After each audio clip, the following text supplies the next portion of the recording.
sua Vênus é em Virgem, então você tem tendência a ser cheio de manias, a ser muito cri-cri e muito metódico, tem que deixar de ser tão crítico. A sua Vênus é em Libra, tendência a ser namorador, muito paquerador e até manipulador muitas vezes. Não, a sua Lua é em Escorpião. Cuidado para não se tornar possessivo, exagerado e tender a ser muito vingativo também. Você já ouviu interpretações assim? Pois é, hoje esse vídeo é sobre linguagem não violenta na astrologia.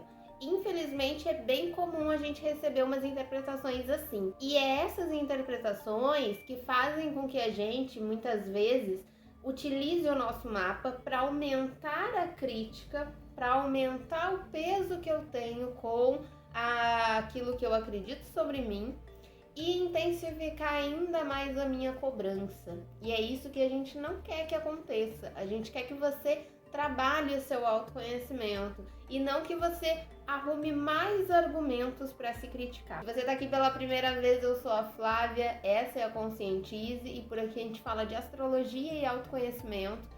Então, não só a linguagem não violenta, mas também todas as formas que a gente tem de fazer com que você utilize o seu mapa para desenvolver o seu autoconhecimento e não para intensificar suas críticas pessoais. Esse vídeo aqui sobre linguagem não violenta é muito importante não só para você que está buscando fazer o seu mapa para trabalhar o seu autoconhecimento, para se entender, para descobrir coisas a seu respeito, como também, e eu diria até que mais importante ainda, para quem está estudando astrologia.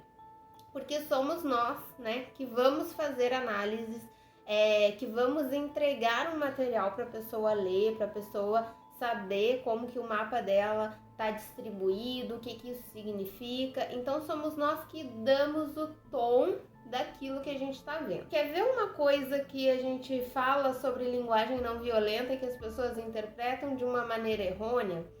Muitas vezes a gente fala assim, olha, a linguagem não violenta é para você não olhar para essa Vênus em Escorpião e dizer que ela é vingativa. É para você olhar para essa Vênus em Escorpião e dizer que ela é uma Vênus profunda, intensa e que a gente precisa, com essa Vênus, entender profundamente as emoções. Aí a pessoa te fala o seguinte, então essa história aí de linguagem não violenta mascara a situação, não fala a realidade, não diz realmente o que aquele mapa tá mostrando, porque afinal eu tô vendo ali que aquela pessoa é vingativa. Não, não é isso, a gente não vai mascarar a realidade, a gente só vai falar em um tom em que eu não esteja agredindo aquela pessoa, até porque essas características de ser vingativo, de ser cheio de mania, de ser, vamos lá, o libriano namorador, né? Isso são características quando a gente está usando esses signos de uma maneira desafiadora.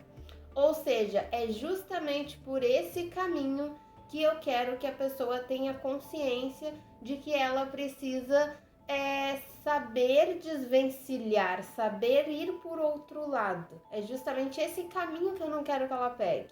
Então, se eu dou para ela uma interpretação em que fala que o mapa dela diz que ela é vingativa, eu tô quase que dando mais um empurrãozinho para ela ir para esse lado.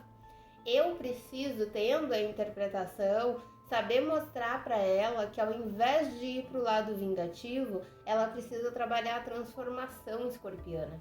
Ela precisa trabalhar a profundidade emocional dela para entender o que é uma vingança. Vamos dar uma filosofada aqui? O que é uma vingança? Eu entrei num processo de raiva com outra pessoa ou de alguma coisa que essa pessoa me fez mal, que essa pessoa me causou algum dano e eu quero devolver aquele dano, eu quero devolver aquele mal, eu quero fazer ela sentir a mesma coisa que eu senti. Aí a gente tem a vingança.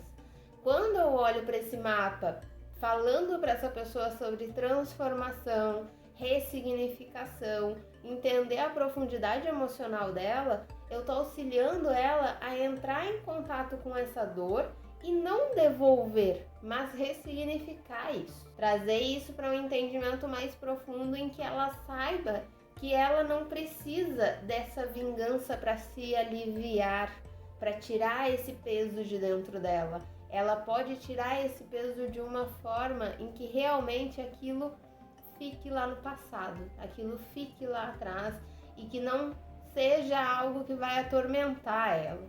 Quanto mais a gente entra num processo de vou me vingar, de vou fazer, vou acontecer, a gente está remoendo aquilo e a gente não sai do lugar. Então eu tô com esse processo de olhar para esse mapa e mostrar para ela, olha, você tem o poder, não utilize esse poder para ficar remoendo coisas que te machucam, mas para transformar essas coisas.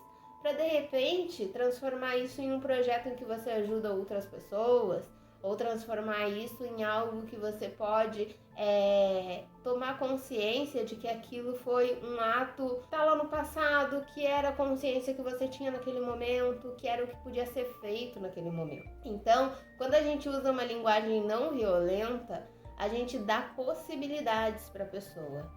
E muitas vezes a gente recebe aqui na Conscientize pessoas dizendo: nossa, eu nunca tinha olhado para minha Vênus em Virgem de uma forma carinhosa. Eu sempre achei que ela era o problema da minha vida. Ela era a razão de eu ser exigente, ela era o meu perfeccionismo, ela era a minha cobrança, ela era a minha chatice. E não, a Vênus em Virgem é muito mais que isso. A Vênus em Virgem te torna eficiente, te torna capaz de se aperfeiçoar, te torna capaz de enxergar os detalhes importantes que precisam ser melhorados. Olha quanta coisa positiva a gente tem dentro dessa Vênus em Virgem. E quando a gente olha para esse potencial e a gente sabe como trazer o melhor de cada planeta, de cada casa, de cada parte do seu mapa, a gente sabe que essas interpretações assim, nesse tom mais pesado, mais crítico, né? Mais exigente consigo mesmo, eles são apenas pontos de vista que a gente, com consciência, pode, com toda certeza, transformar, ressignificar e olhar com outros olhos, né? Por outro ângulo para esse posicionamento. Então, fazer uma astrologia com uma linguagem não violenta não é só uma definição ali, né? Não é só uma categoria dentro da astrologia. Eu diria que é até uma questão de ética astrológica, assim. De ética do profissional que está fazendo aquela análise. Porque assim como um psicólogo não pode chegar para um paciente e dizer para ele, você é chato. Imagina um psicólogo atendendo um paciente com toque. E ele dizer assim, ai, coisa chata isso daqui, para de mover esse negócio de lugar, deixa esse negócio aí, deixa de ser chato. Vocês já viram um psicólogo fazer isso? Se viram, pelo amor de Deus, denuncia, vai nas autoridades, fala com quem é responsável, porque isso não pode acontecer. Por quê? Porque o psicólogo está ali para te auxiliar a solucionar essa questão, a lidar com essa questão e não a te dar mais armamento para você se destruir, para você se cobrar mais, para você entrar num processo de peso, né, consigo mesmo. Então nós também, porque a astrologia não deixa de ser um processo terapêutico, não deixa de ser um processo de autodescoberta, a gente também tem essa obrigação de fazer isso, a maior atenção possível, o maior acolhimento possível, o maior entendimento possível do impacto que cada palavra que a gente usa tem, né? Então, me conta aqui embaixo se você já recebeu análises com esse tom de interpretação, se você já se pegou analisando certos mapas e falando dessa forma para a pessoa, e me conta quais outros assuntos que vocês querem que a gente traga aqui para o canal. Espero que esse vídeo ajude e vejo vocês no próximo vídeo. Gostou? Deixa o like, se inscreve também, ativa o sininho para receber as notificações. Super beijo, até mais. Tchau, tchau.